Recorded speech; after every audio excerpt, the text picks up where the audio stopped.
Esse é um vídeo muito importante para você, né, que projeta estruturas de concreto armado. Nele eu vou abordar vínculos deslizantes, que eu tenho certeza que é um vínculo muito pouco utilizado, né, e que as pessoas não sabem aplicar bem na prática, não sabem em que casos que o vínculo deslizante pode ser aplicado. É isso que eu vou abordar.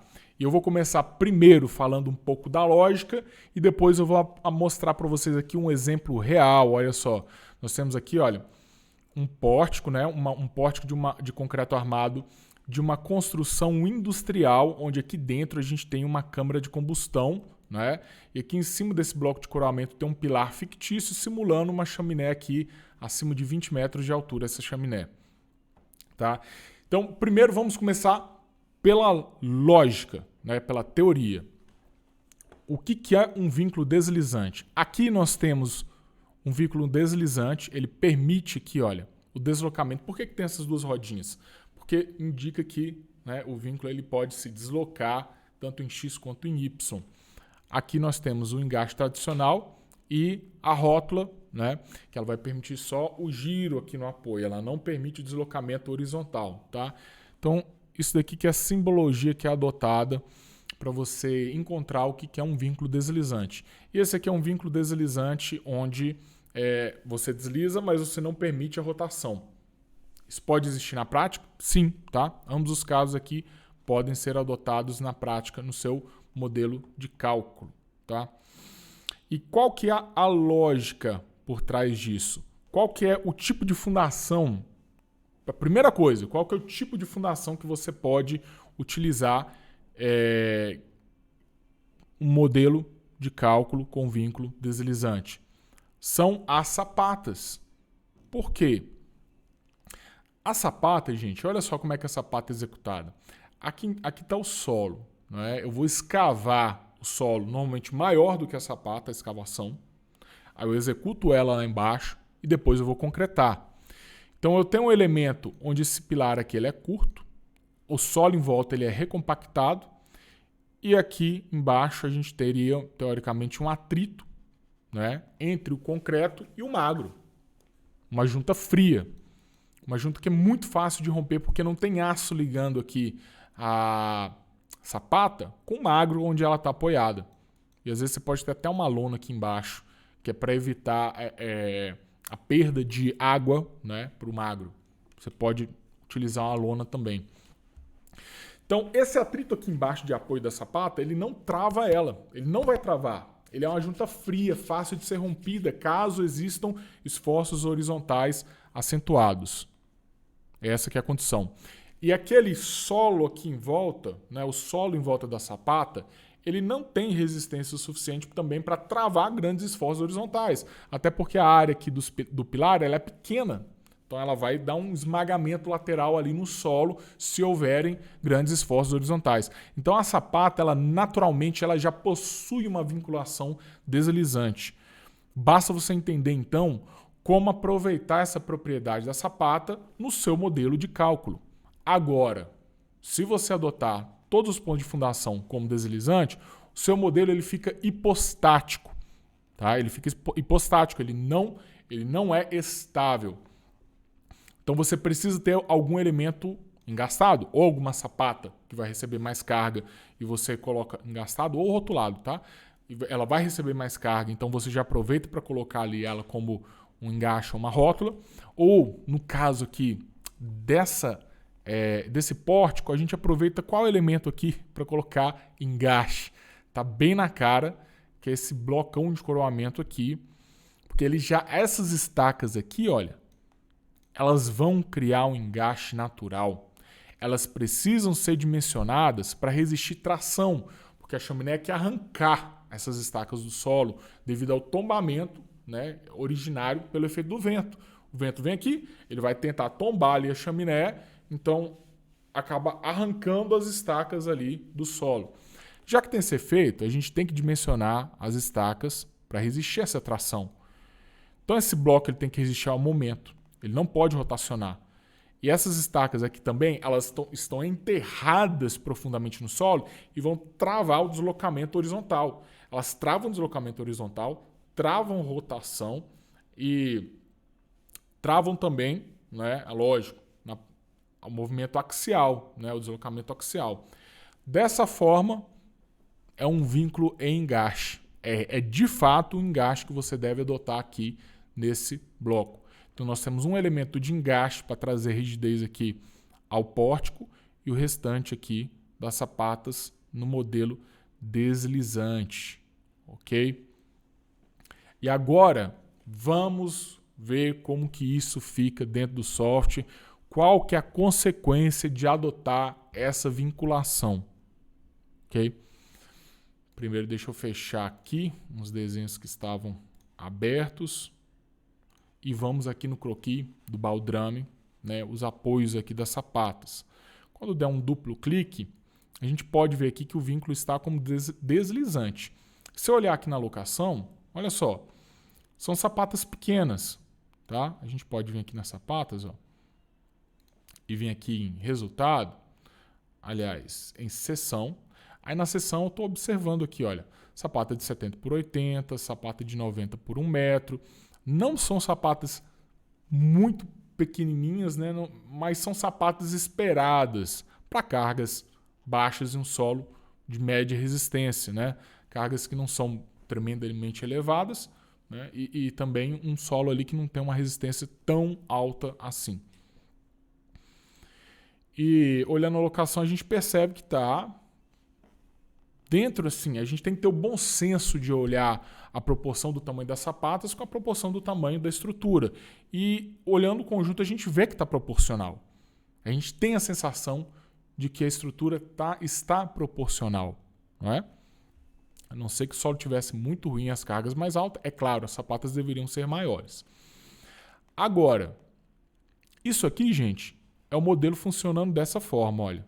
Se eu olhar no pórtico unifilar, e eu estou olhando aqui os deslocamentos no estado limite último, eu vejo que, olha, 2,5 cm de deslocamento. E esse deslocamento está onde? Ele é horizontal. E quanto mais afastado do centro de rigidez, que é o bloco, maior é o deslocamento. Tá? A estrutura, ela, né, por ser uma estrutura que tem a temperatura levada em consideração, eu estou colocando o efeito térmico aqui nessa estrutura porque ele existe, ele é real e ele deve ser considerado no seu modelo estrutural. O que acontece? Esse ponto esquenta, ele quer expandir para os dois lados, porém, a gente tem um núcleo de rigidez aqui que vai travar o deslocamento para esse lado. Espera aí. Para cá. Está invertida aqui a câmera. Ok? Então ele trava o deslocamento para esse lado e vai empurrando o pórtico aqui, ó, para a esquerda. Por isso que a gente vê no pórtico unifilar esse deslocamento aqui. Quanto mais longe do núcleo de rigidez, maior é o deslocamento horizontal. Olha aqui em cima. 2,4 centímetros de deslocamento. Ok? Agora, vamos simular a vinculação que ela é mais comum. Que é a vinculação mais comum. Que é a rotulada. Se eu deixar uma rótula aqui, e isso é importante, você tem que ver as consequências de se adotar uma rótula nesse caso. Você tem que observar. Eu venho em lançamento, vou copiar os dados, clico aqui no ponto de fundação, seleciono aqui todos os pontos de fundação, todos, tá? Estou selecionando todos. Importante isso. E eu vou colocar para modificar só o vínculo de apoio, rotulado. Pressiono o Enter, vem a estrutura, coloco processar, clique em OK. Agora a gente aguarda. Cliquem aqui em OK novamente. E nós vamos observar as consequências aqui no pórtico unifilar. Olha só como é que está o nosso pórtico unifilar. Olha esse pilar aqui. Olha o esforço. Olha o deslocamento que esse pilar aqui está enfrentando. Você acha que isso é real? Isso aqui é um comportamento real de um pórtico? Ele vai se comportar dessa maneira aqui? Na prática ele se comporta assim. Esse ponto aqui ele é indeslocável. Acontece o seguinte, quando você assume que você tem uma rótula no ponto de fundação, você está assumindo que existe uma força infinita, literalmente, tem uma força infinita impedindo o deslocamento horizontal desse ponto de fundação. Se eu colocar aqui 100 toneladas, tá? Tem uma rótula. Se eu colocar 100 toneladas de força horizontal, esse ponto vai ficar imóvel. Significa que ali embaixo da sapata tem uma força, alguma coisa que vai resistir 100 toneladas horizontal e para cima o pórtico que resista às consequências disso. Se eu colocar 1.000 toneladas a mesma coisa, 10.000 toneladas a mesma coisa, 1 milhão de toneladas de força horizontal a mesma coisa. Tá? É por isso que a rótula não é realista. Porque na prática não existe nenhum elemento construtivo, nada, nenhuma lei da física que vai fazer com que minha sapata tenha uma força infinita impedindo o deslocamento horizontal. Não tem. Isso daí não existe. Na prática o que acontece? Eu coloco muito esforço horizontal, essa sapata ela vai afastar. Ela vai aqui vencer o atrito pequeno que tem entre a junta fria do magro e do fundo da sapata. E vai fissurar e vai deslocar. Tranquilamente, é esse que é o comportamento real da sapata. Então esse pórtico aqui ele não tem um comportamento real, não. E quais que são as consequências no tamanho das sapatas? Vamos olhar a alocação aqui. Para início de conversa, a gente tem pilares com erro aqui. Pilares que estão rompendo, que ultrapassam o limite último de dimensionamento, né, por conta dessa força teórica infinita que mantém a sapata em efeito de rótula, tá? Em estado de rótula. E olha que interessante. Olha o tamanho dessa sapata aqui. Vamos olhar o tamanho dela aqui de forma definitiva, para a gente saber qual que é o tamanho dela, seção. A gente tem uma sapata aqui, olha, de 2,90 metros por 2,90 metros. Olha que absurdo. Agora, fato interessante, essas sapatas aqui, olha, isso aqui é a alocação antiga, essa daqui é a alocação em rótulo. Essas daqui não aumentaram o tamanho. Por quê? Por que elas não aumentaram o tamanho? Tem lógica isso? Se a gente olhar aqui no croquis, as vigas que estão causando expansão, que estão sob efeito térmico, são essas daqui, olha, submetidas a 100 graus. Esses pontos de fundação aqui, eles não estão sendo deslocados, empurrados para um lado e para o outro, devido ao efeito térmico. Tá? Olha aqui no pórtico 3D. Essa zona aqui já é uma zona fria, a câmara de combustão está aqui dentro, né? Então, se as vigas que estão submetidas ao efeito térmico são essas daqui, esse ponto de fundação daqui, ele acaba que não tem um esforço horizontal tão grande. É isso. Essa que é a explicação lógica. Tá? Então, com isso daqui, gente, eu espero que você tenha entendido a diferença, tenha entendido mais a respeito de vinculação. Agora você entendeu a consequência de se colocar uma rótula, entendeu também a consequência de se colocar um vínculo deslizante. E eu tenho certeza que, na prática, você vai conseguir aplicar esse conhecimento nos seus projetos estruturais. Ok? Só por curiosidade, vamos olhar aqui o momento que esses pilares estão sendo submetidos. Tá? Se a gente colocar aqui em fletores, olha só. Aqui a gente tem, olha, 20 toneladas vezes metro. Tá? E aqui nessa ponta nós temos 24,6 toneladas vezes metro nos pilares. Agora, por isso que os pilares não estão resistindo, por isso que as sapatas estão tão grandes, tá? Agora, se eu volto aqui para deslizante, rótula, vou colocar aqui como deslizante, vem aqui modelo.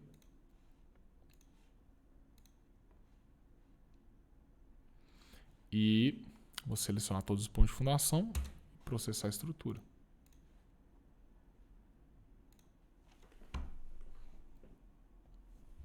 Pressionar em OK, volto aqui no pórtico unifilar e olha só os momentos. Cadê o momento aqui, gente? Não tem, tá? Então gerou economia muito grande nas sapatas e gerou economia muito grande também nos pilares.